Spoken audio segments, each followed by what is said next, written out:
Salut les amis, c'est Bertrand, bienvenue dans ce nouvel épisode du Streetcast. Ouh là là, que ça faisait longtemps que je vous ai pas parlé. Je ne compte même plus les semaines pendant lesquelles je vous ai pas parlé dans ce Streetcast. Alors bien sûr, je vous parle tous les jours dans le podcast.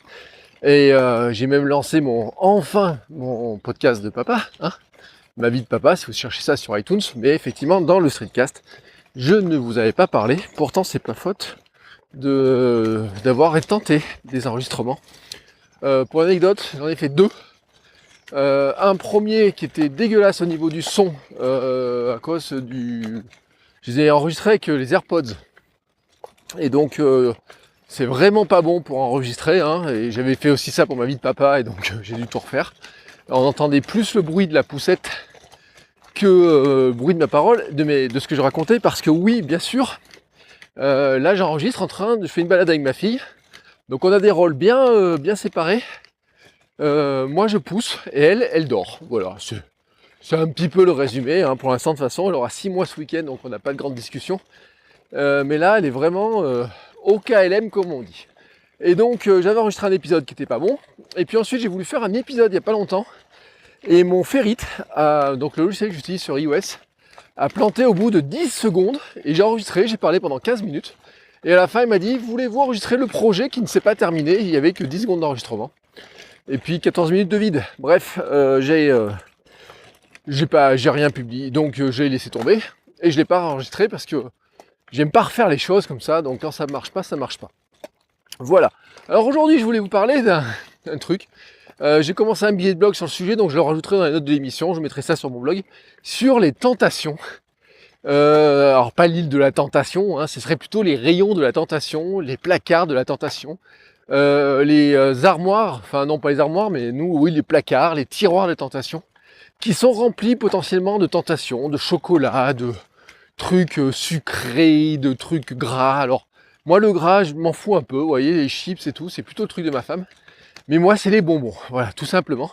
Et donc, vous savez que quand j'ai perdu du poids, là, mes 25 kilos, de mes grandes difficultés, c'était d'arriver à lutter contre ces tentations pour éviter justement d'ingurgiter trop de sucre. On m'a encore posé la question aujourd'hui de comment j'ai fait pour perdre du poids et c'est ce que je disais il y a que 3 trucs, enfin j'ai fait 3 trucs. Faire du sport c'est une chose, mais boire et bien manger c'en est une autre, et dans bien manger il y a la partie tentation, comment on fait pour lutter contre les tentations, et c'est pas facile. Alors j'ai une philosophie maintenant, c'est que pour ne pas craquer, pour ne pas être tenté quand on est chez soi, qu'on a envie de manger quelque chose de sucré ou de gras, suivant les cas, et le meilleur moyen, enfin il y en a deux, et un moyen c'est de ne pas être fatigué. Alors c'est pas forcément facile, mais c'est là où je dis que le sommeil a une très grande importance. C'est que si vous êtes fatigué, si vous êtes vraiment à plat, et vous avez envie de nourriture doudou, vous avez envie de trucs sucrés, de trucs gras, etc. Vous avez envie de vous mettre dans le canapé, de manger n'importe quoi. Donc là, c'est une difficulté. Et surtout, le moyen de lutter contre la tentation, c'est de ne rien avoir de tentant dans les placards. Autrement dit, ça se passe au moment des courses. Et oui, car plutôt que d'essayer de lutter tous les jours contre la tentation à la maison, le mieux c'est d'arriver à lutter contre la tentation au supermarché une fois par semaine. Alors je vous dis pas que c'est facile, surtout pour ceux qui ont des enfants, j'imagine bien avec le goûter, les chocolats, etc. Avec tous les petits sucreries qu'ils ont, les bonbons. Hier on était chez ma belle-sœur qui a un placard à bonbons mais qui est gigantesque, c'est hallucinant, il y a des carambars, il y a des trucs comme ça, les gamins ils ont envie de bonbons toute la journée. On me l'avait dit, et puis je sais que ça sera dur quand notre fille sera plus grande, qu'il faudra finir son goûter. Est-ce qu'on finira? Qu'est-ce qu'on fera? Alors, on en discutait avec ma femme. Une des questions, c'était de se demander si finalement, comment on pourrait faire pour qu'elle évite de manger, elle, trop de bonbons tout le temps comme ça, et comment éviter de... Vous voyez les gâteaux qui sont bourrés de sucre, etc. Enfin, mais bon, elle est trop petite pour l'instant. On verra bien comment ça se passe. Je lui ai dit que de toute façon, avec les copains, les copines, l'école, elle goûtera forcément à ça, donc il y aura une gestion. Je ne sais pas comment on fera, mais ça sera plutôt dans quelques années. En attendant, on n'est pas là-dedans. Pour l'instant, mademoiselle est au biberon et à la purée et à la compote. Et puis elle n'a pas le choix, de toute façon. Donc pour l'instant, on est tranquille. Et donc, ma philosophie du moment, c'est d'arriver à lutter contre les tentations. Et donc au supermarché. Et pourtant, c'est pas facile. Parce que l'autre jour, j'étais, puis toujours au même supermarché, hein, ils ont fait un rayon, mais vraiment, vous voyez, c'est là où je dis, vous savez, on parle de dark design. Alors, je sais pas si vous voyez ce que c'est que le dark design. Le dark design, en fait, c'est comment sont faits les rayons, les prix, etc. pour vous inciter, en fait, à acheter ce qui n'est pas forcément bon pour vous, ou en tout cas ce qui est plus avantageux pour le vendeur. Je m'explique.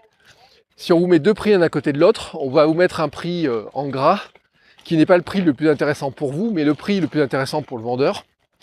J'ai vu par exemple des trucs qui m'ont fait halluciner sur des... J'étais en colère et j'ai fait des photos d'ailleurs là-dessus. Je ne les ai pas partagées. Mais je vous donne un exemple sur des fraises. J'avais vu ça. J'avais dans un magasin, j'avais des fraises françaises et des fraises espagnoles. Et puis vous pouvez dire, c'est un magasin qui vend des produits, ils vont vendre du produit local, enfin français, ils vont essayer de le mettre un petit peu en avant. Et en fait non, le prix était fait de telle manière qu'en fait ils avaient valorisé le produit espagnol, la fraise espagnole, alors même que la fraise était plus chère que la fraise française. Et oui, parce qu'ils avaient mis une étiquette bio dessus ou je sais pas quoi, vous voyez, des trucs dans le genre là. Ce qui fait qu'en fait vous aviez une fraise qui n'était pas très durable au sens consommation, elle avait fait des kilomètres. Elle était officiellement bio mais sûrement pas mûre. Et puis je vous rappelle quand même que le bio espagnol, et pourtant je le dis, hein, mais mon grand-père était marchand d'oranges. Donc il était espagnol, mes grands-parents ont quitté l'Espagne sous Franco. Et donc il était vendeur d'oranges, mais à une époque où je pense qu'il y avait une respect du produit, de la terre qui était un poil différent, enfin j'espère, enfin, c'est ce que l'idée que je m'en fais, hein. Je vous parle d'une époque que j'ai à peine connue, donc il y a plus de 30 ans. Et enfin si, je l'ai connue, mais j'en ai pas trop de souvenirs, vous voyez, du goût de ces oranges. Et maintenant en fait le bio, en fait, la logique des agriculteurs espagnols n'est pas de produire raisonnablement sur des terrains, c'est bien de produire bio, mais de tirer le maximum possible des terrains. Et donc là, c'est un petit peu contraire à la philosophie de respecter la terre, la nature, lui laisser le temps de se recharger en bon élément, etc. Bref. Et donc voilà, ce dark design là, ça fait partie des trucs dans lesquels il est facile de tomber. Et par exemple, dans ce supermarché, dans mon supermarché, quand vous allez vers les caisses, quand vous sortez des rayons, ils ont fait deux grands rayons différents. C'est pas le rayon fruits et légumes hein, qui vous met en avant quoi que ce soit. Il y a un mètre, non pas un mètre, pardon. Il y a des mètres, je sais pas comment vous dire. Il y a un rayon qui fait plusieurs mètres, qui fait presque la largeur du magasin, de ce bout de magasin là. D'un côté, il y a le vin, l'alcool et les apéros. Et à côté, il y a les bonbons. Et quand vous sortez de tous les rayons, vous ne pouvez tomber que là-dessus. C'est-à-dire que, sauf si vous sortez du rayon fruits et légumes, où vous tombez sur les caisses, tous les autres rayons, vous tombez forcément sur les bonbons, le chocolat ou l'alcool. Alors là, je me dis, les priorités de santé publique de ces magasins-là, ils en ont rien à faire du tout.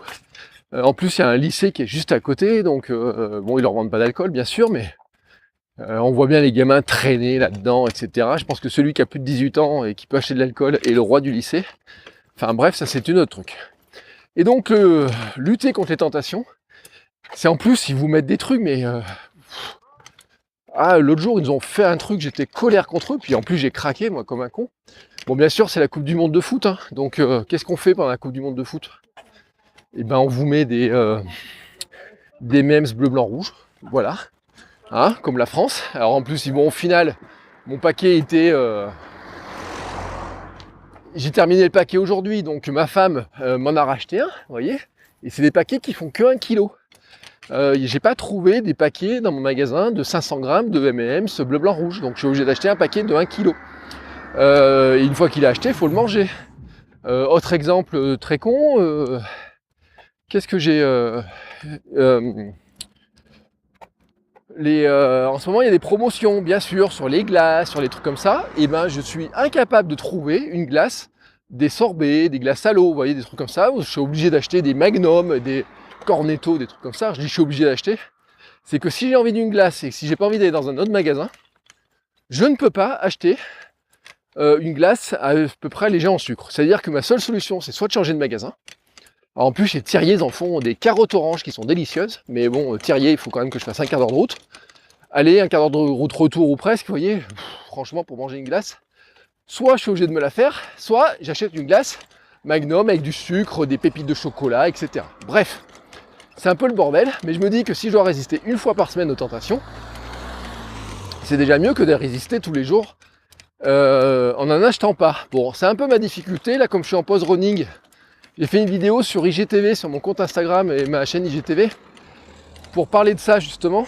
Je suis en pause running tout de suite, donc qui dit pause running dit aussi on relâche un petit peu certains efforts, on fait comment dire, beaucoup moins, ouais, franchement voilà, je fais moins attention pour une raison qui est simple, hein, c'est que cette pause running elle prépare pour moi la préparation du marathon. Mercredi prochain, donc le 18 juillet, j'attaque la préparation de mon premier marathon qui aura lieu le 7 octobre à Lyon, qui sera donc mon marathon d'anniversaire. Pour mes 42,195 ans, je m'offre 42,195 km pour mon premier marathon. Ouais, je sais, il y en a qui se font des cadeaux de drone, d'aspirateur ou quoi que ce soit. Vous voyez, moi je m'offre un marathon. Il y a 2 ans, pour mes 40 ans, je m'étais offert, je m'étais dit, allez, tu vas essayer de courir le 10 km le plus vite possible. Alors en 40 minutes pour 40 ans, c'est impossible. Là, j'ai un avantage, c'est que plus je vieillis, plus le 10 km, je vais me rapprocher de mon temps. C'est-à-dire que cette année, je pourrais le faire en 42 minutes. Ça va être encore un petit peu limite. L'an prochain, je peux le faire en 43 minutes. Là, je pense que je suis capable de le faire. Mais bon, cette année, plutôt que le marathon, j'ai décidé, plutôt que le 10 km, comme cadeau, j'ai décidé de m'offrir plutôt, le marathon. Et donc, la semaine prochaine, je commence ma préparation marathon. Donc, j'ai fait 3 semaines de pause running. Je n'ai couru qu'une fois et c'était pour essayer mes nouvelles chaussures. Ça, je vous en parlerai. Hein. Je me suis acheté une nouvelle paire de godasses, des Altra, qui n'ont pas de drop, c'est-à-dire que le talon n'est pas surélevé par rapport à l'avant du pied. Alors, je vous expliquerai les raisons parce que là, sinon, on va partir sur un épisode qui est trop long. Et donc, cette pause, c'est une séance de running seulement en 3 semaines, au lieu de 3 séances running dans la semaine. J'ai fait juste mon gainage, voilà, guère plus. Et mais bon, je fais du gainage, ça fait presque 100 jours, je fais du gainage tous les jours. Des fois tard le soir, des fois tôt le matin, voilà, un petit peu quand j'en ai envie surtout, et surtout quand j'y pense, hein, je brise pas la chaîne. Donc je fais mon gainage, et ensuite, je n'ai pas couru du tout pendant 3 semaines, pas d'effort violent, pas de pression, vous voyez, pas de trucs sur les jambes, etc. pour les faire travailler fort. Juste de la marche pour régénérer le corps et l'esprit. Et c'est vrai que ça fait un bien fou. Je ferai le bilan sur IGTV, je pense que je ferai une autre vidéo bilan de ça. Parce que ne pas avoir la pression d'aller à l'entraînement, etc., c'était nécessaire. Et en même temps, je me suis dit que pour en profiter, j'ai relâché un petit peu aussi les efforts. Non pas trop sur le plan alimentaire, parce que franchement, c'est devenu de telles habitudes que maintenant, elles sont ancrées.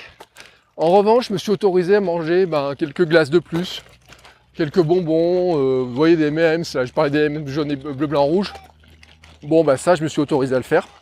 C'est-à-dire que j'ai une question de libérer l'esprit, de reposer le corps, reposer l'esprit, etc. Avant une période de 12 semaines qui va être intensive, puisqu'il y aura 3 séances par semaine de running, avec une sortie longue le week-end, une sortie de vitesse le mercredi, une sortie de ce que j'appellerais de la résistance, c'est-à-dire entraîner son cerveau à résister à un effort long, de la durée, etc. le vendredi. Voilà, ça va être comme ça à peu près mon rythme, mais ça je vous en reparlerai.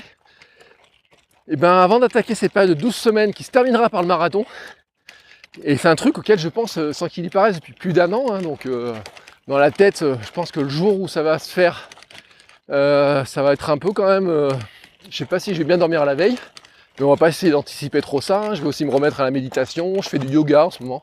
Enfin, je voudrais faire du yoga, notamment avec des exercices de yoga pour le running. Enfin bref, tout un tas de trucs comme ça. Je me suis autorisé ces petites tentations. Alors, j'essaye de lutter contre quand même, comme je vous le dis. Là, le reste de l'année, je lutte assez facilement, c'est-à-dire que j'évite d'aller faire mes courses quand j'ai faim, j'évite d'aller trop souvent au supermarché, j'évite d'aller dans des supermarchés où il y a des rayons que je connais pas et où par curiosité je vais dans des rayons que je ne connais pas et ou pour lire des produits que je connais pas mais qui ont l'air tentants parce que le packaging est magnifique. Hein, voilà, moi qui ai fait de la communication, du marketing, de la vente, et ben je sais, hein, toutes ces petites tentations là, etc. Donc tout un tas de petites tactiques comme ça. Je vais aussi, comment dire, faire mes courses. J'essaie de les faire le plus vite possible et surtout ne pas prendre de chariot, par exemple. Voilà, c'est fait. Parce que quand vous portez tout dans un sac, alors moi je fais les courses avec un gros sac Ikea. Quand vous faites les courses avec un gros sac Ikea et que vous devez tout porter, au bout d'un moment vous évitez de vous charger avec des trucs en plus que vous n'avez pas forcément besoin. Voilà, donc tout un tas de petites astuces très très cons comme ça que j'ai déployées, qui marchent pas mal. Voilà.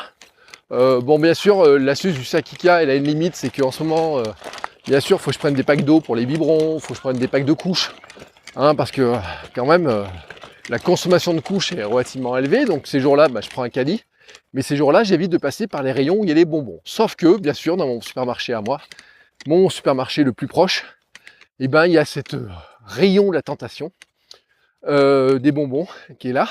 Et donc, je vous disais, oui, qu'en plus, quand je pense m'en être débarrassé, parce que j'arrive à m'en débarrasser, vous voyez, de ce truc-là, ne pas passer devant, ou essayer de trouver une astuce pour pas passer trop devant, ne pas le regarder, et ces fameux M&M's bleu, blanc, rouge, les Sanigo, ils les ont foutus au rayon des légumes.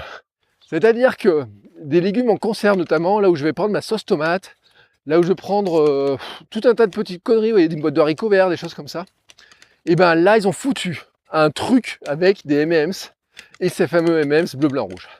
Autrement dit, c'est vraiment là où je voulais en venir, c'est que lutter contre ces tentations, c'est lutter contre soi, mais c'est aussi lutter contre ces magasins dont le business n'est pas de vous aider à faire les courses, mais de vous inviter à dépenser le plus possible, même si ça vous fera du gras dans le bide et de la cellulite sur le cul. Bref, ceci était ma petite parenthèse, mon petit épisode. Tout ça pour dire quand même que oui, ma lutte contre les tentations marche pas mal. J'avais fait une petite couvade pendant l'été, je l'ai bien réduite, hein, quand même, mais ça je ferai un épisode spécifique dessus, parce que je suis assez content de moi, j'ai pris 8 kilos pendant l'hiver, et je suis encore un peu plus lourd qu'en septembre, mais franchement, j'aurais pu être beaucoup plus lourd, mais ça je vous en parlerai une autre fois. Sur ce, je vous souhaite à tous une belle soirée, une belle journée sur le moment où vous écoutez ça. Je vous dis à très bientôt sur mon blog, bertrandsoulier.com. Je vais réintégrer tous les streetcasts à l'intérieur d'ailleurs, au passage, dans ce blog. Comme ça, vous pourrez retrouver les archives. Donc, ils seront intégrés par le même système que ce que je fais sur votre coach web. Comme ça sera pratique. Puis moi, ça me permet aussi de faire des liens vers ces épisodes, etc. Ça vous permet de les retrouver. Je peux mettre des notes, des petites photos, plein de choses comme ça. Donc ça, je vais le faire. Et je ne pouvais pas finir cet épisode sans vous signaler qu'à force de faire du podcast à la maison, à force de dire que le podcast est génial et tout, que vous êtes des super auditeurs, que vous m'envoyez plein de bonnes ondes, etc. Et que il y a des super opportunités dans le podcast. À force d'en faire tous les jours, j'ai réussi à convaincre ma femme, non pas de en faire un et qu'elle me dise oui, je vais le faire. Non, son podcast est désormais sur iTunes depuis hier. Et oui, donc vous cherchez Alexandra Soulier, c'est son nom de femme. Je lui ai acheté le nom de domaine, parce qu'avant son blog était en Alexandra Francon, son nom de jeune fille. Je lui ai acheté le nom de domaine, alexandrasoulier.fr. On a transféré son blog dessus. On a posé un plugin de podcast d'ailleurs, parce que pour ce podcast-là, on l'héberge directement sur son blog. On a soumis le flux à iTunes, elle a fait un épisode un jour où j'étais même pas à la maison, et c'était un peu la surprise, elle m'a envoyé ça, elle m'a dit qu'est-ce que t'en penses? Je crois que j'étais en plus en déplacement à Montpellier ce jour-là, enfin voilà, elle a fait ça avec son smartphone, elle fait ça tranquillement à la maison, à son rythme, sans la pression de son coach web à elle, qu'elle a toujours sur le dos, et je vous garantis, c'est une sacrée pression cette histoire-là, parce que ouais, je suis chiant, hein, sans qu'il y paraisse. Enfin, ça vous devez vous en douter, parce que quand vous écoutez un peu ce que je raconte, vous savez que je dois être un peu pénible sur certains sujets. Bref, elle a lancé son podcast. Donc il y a un épisode, l'épisode 0, et maintenant, bien sûr, le but du jeu, c'est qu'elle va en faire d'autres. Alors elle, son but du jeu, c'est de parler notamment de sa vie d'entrepreneuse autour du thé, de ce qu'on fait autour du thé. Pas trop du thé en lui-même, parce que ça, on a d'autres idées, mais plutôt de qu'est-ce que c'est qu'entreprendre, qu'est-ce que c'est d'être maman, le sport, la santé, tous ces trucs-là, quoi. Enfin bref, à peu près, on va dire que c'est son pendant féminin, c'est le pendant de notre couple, hein. Bien sûr, avec sa vision des choses, avec sa voix, son rythme à elle, son dynamisme, mais bref, vous verrez ça. Vous regardez Alexandra Soulier sur iTunes, et puis vous allez trouver son podcast. Voilà, vous verrez sa petite tête. C'est pas compliqué maintenant, si vous cherchez les souliers sur iTunes, de toute façon, il y en a plein. Il y a un chanteur, hein, c'est pas moi je chante comme une casserole, mais tous les autres souliers, c'est nous. D'ailleurs, il y a même un truc, mais je vous le dis, ça sert pas à grand chose de le suivre, vous vous en rendrez compte. Encore a réussi à balancer mon podcast sur Spotify. Donc il est sur iTunes et sur Spotify, mais je ne le mets pas à jour. Et votre coach web, que j'aimerais bien avoir sur Spotify, mais qui n'est pas cher encore, lui n'a toujours pas été soumis à Spotify par Spreaker, alors que Spreaker a soumis Ma vie de papa et ce streetcast que vous écoutez en ce moment même sur Spotify. Donc, ce qui veut dire que dans quelques jours, le podcast que vous écoutez là avec vos oreilles sur podcast, sur Apple Podcast, sur Google Podcast, sur tout ce que vous voulez, vous pourrez aussi bientôt l'écouter sur Spotify. Et ça, on verra bien ce que ça donne au niveau des stats. J'avoue que je ne regarde pas trop, hein. Mais je trouve que c'est plutôt cool.